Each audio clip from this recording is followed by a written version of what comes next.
Demokracie rozkvétá, byť s kosmetickou vadou. Ti, kdo kradli od léta, dnes dvojnásobně kradou. Tak jsem se chtěl vlísat do přízně. Já bych řekl, že určitě to skurvila, ale nelekejte se, nebudu vás unavovat pitvou dynastií. V pátek jsem měl 3,5 promile šmejde. You're an agent of Taliban or of Al-Qaida? Já jsem řekl Allah Akbar. Putinovi vadí soulože.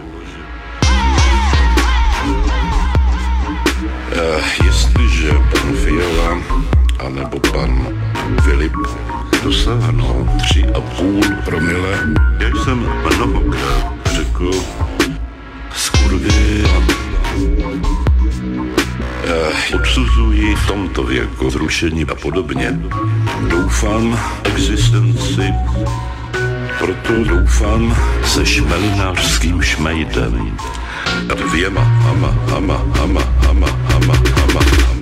a doufám, že pod střechou jedné partaje se u koryta sejdem.